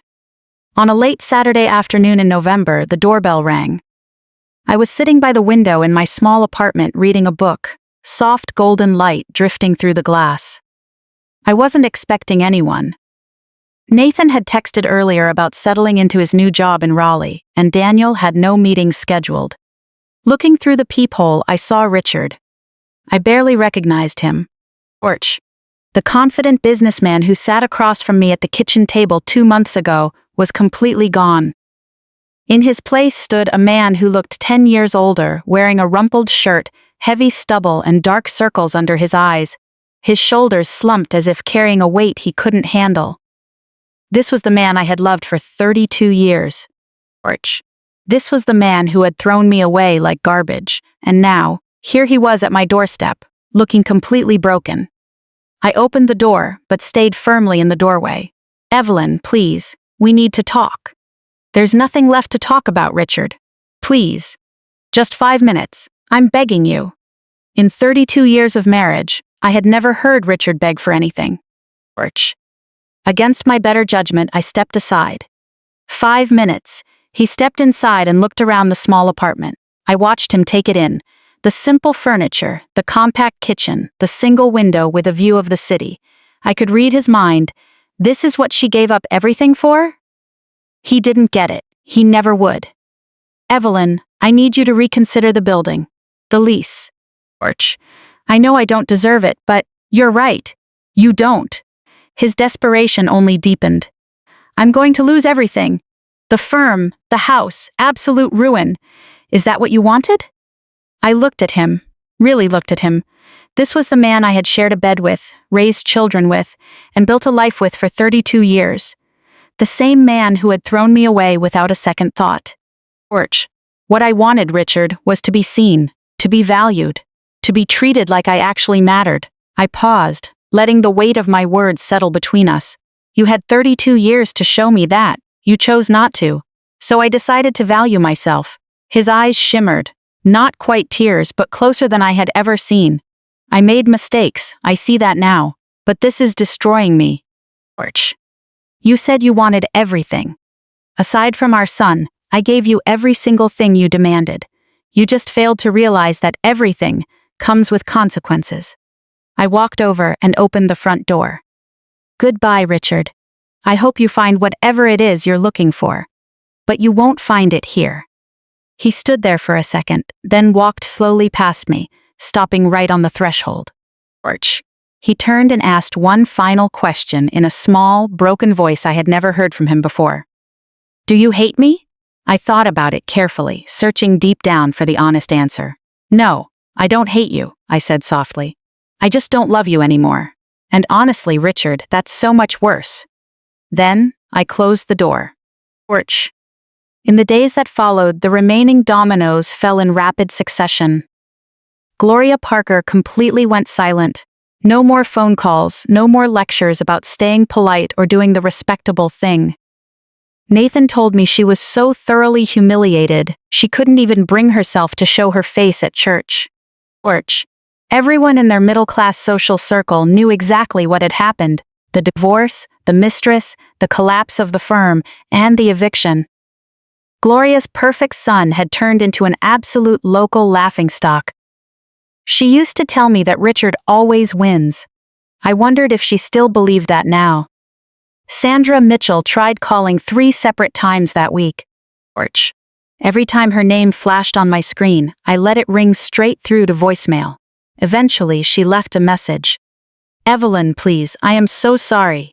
I had no idea things were so bad between you and Richard. I thought I was helping. Please call me back. I deleted it immediately without replying. Some bridges are burned beyond repair, and some betrayals are far past forgiveness. Porch. Sandra made her choice, and now she had to live with it. Richard put the house on Rosewood Lane up for sale. The for sale sign went up in the front yard.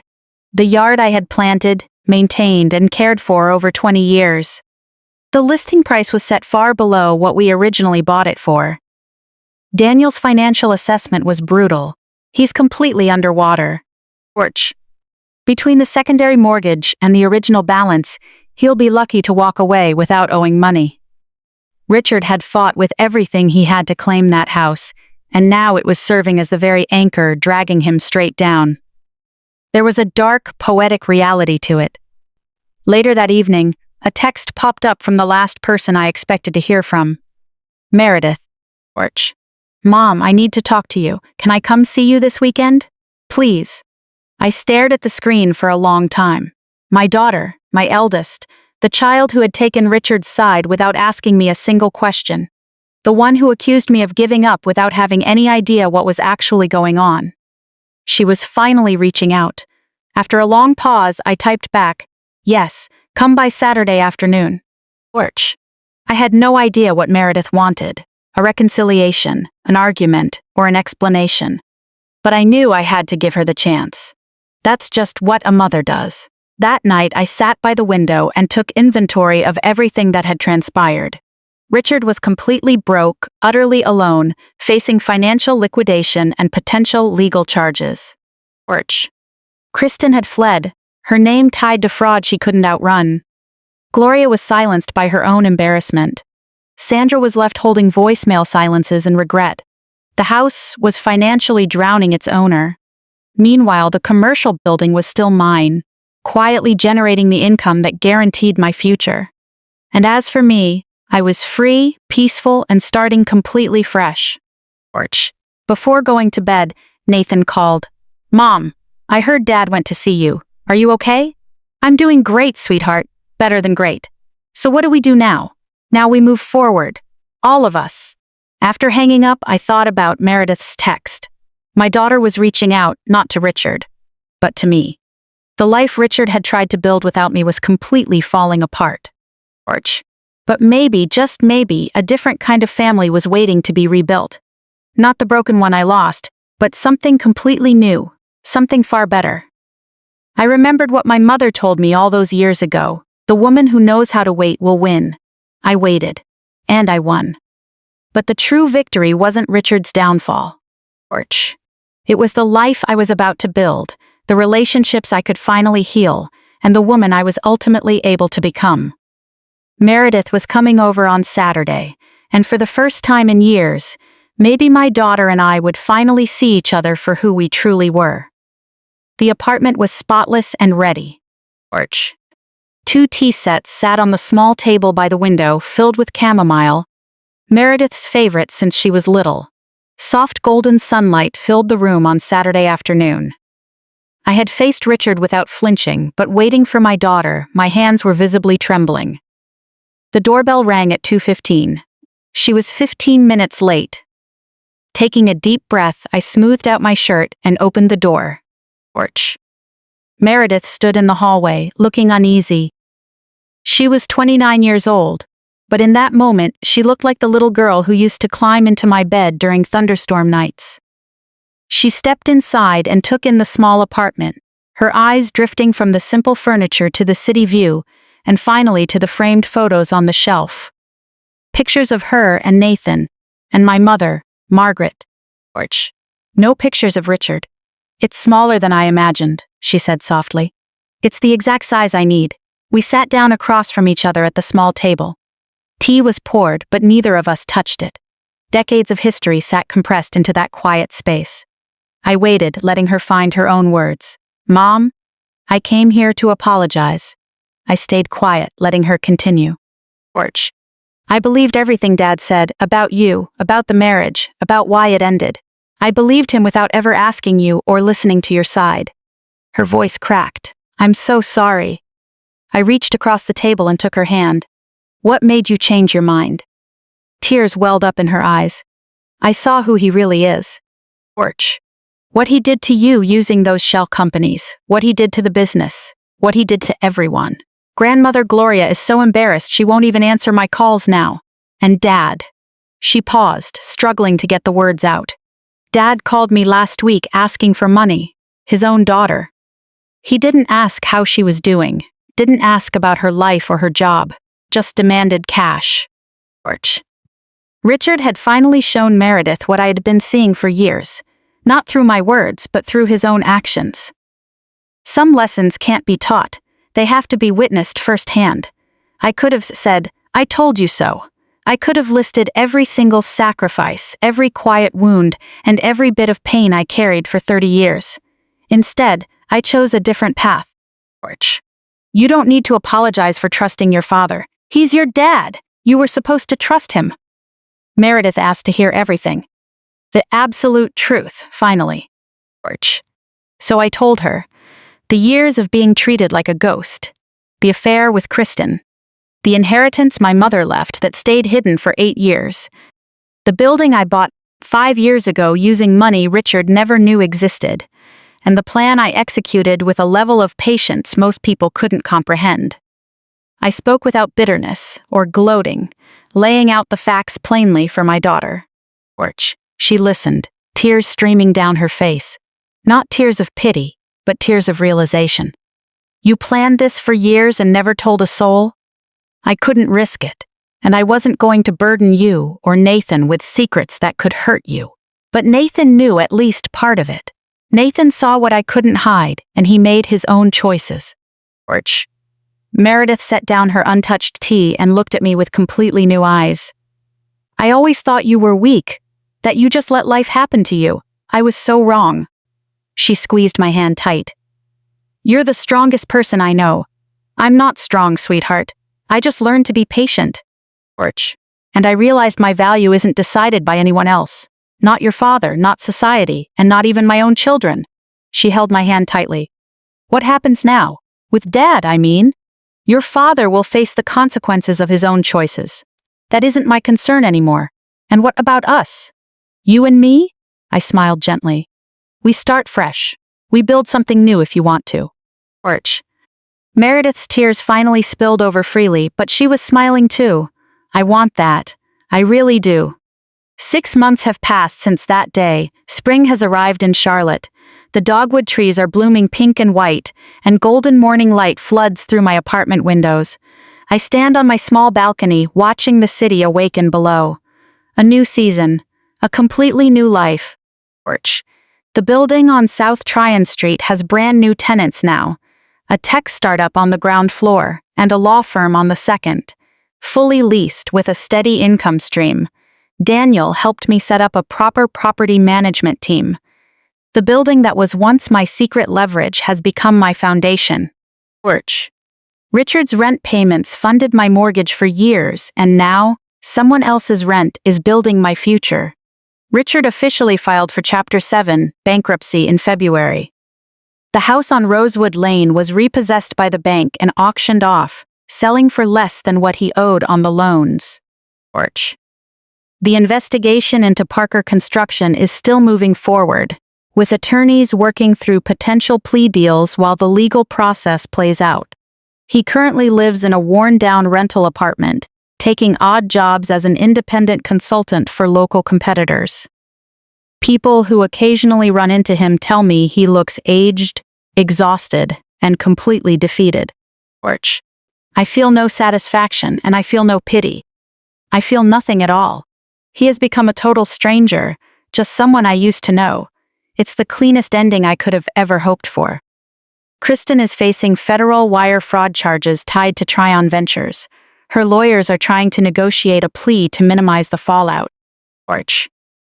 Gloria moved to Florida to live with her sister, unable to face her social circle in Charlotte after the public embarrassment. Sandra is still trying to rebuild her broken group of friends, and I heard she's in therapy dealing with her guilt. I wish her well. I just have no interest in ever seeing her again. Nathan drives down from Raleigh every other weekend to visit me. Meredith calls twice a week and visits once a month. The three of us share dinners together in my small apartment. Pasta, wine, real conversation, and genuine laughter. We aren't the family we used to be. We've become something much better, built on absolute truth rather than empty appearances.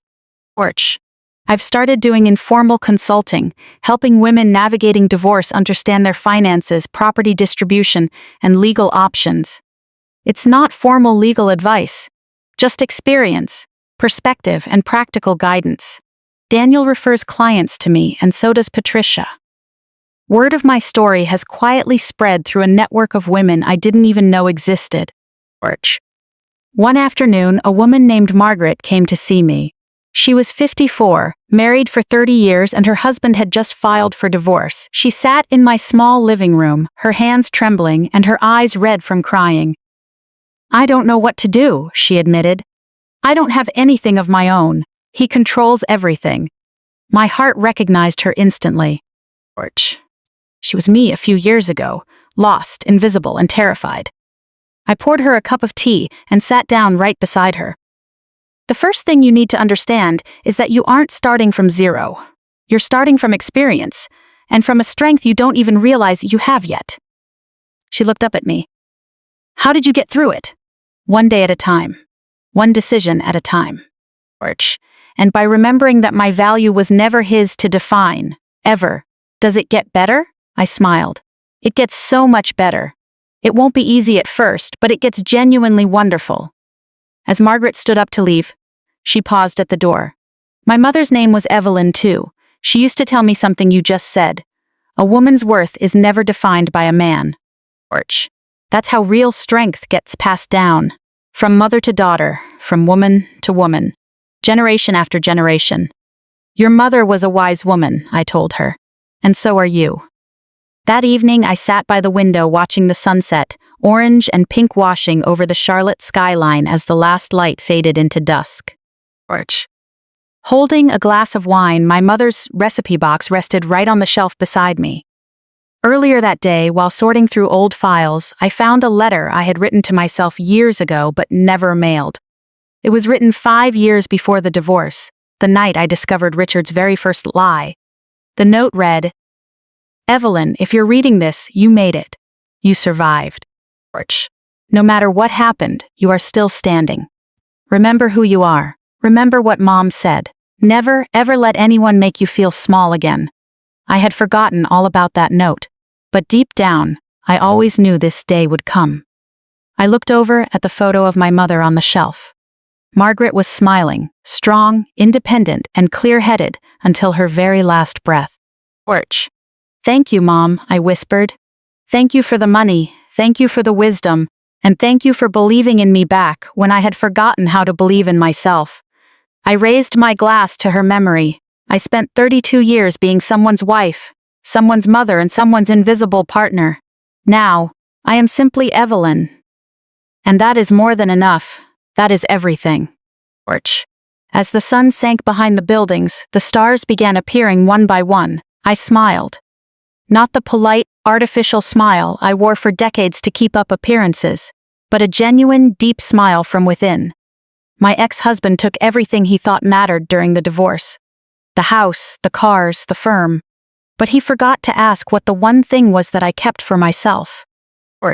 And that single thing gave me my entire life back. Some people wait for justice. Others wait for karma. I didn't wait for either.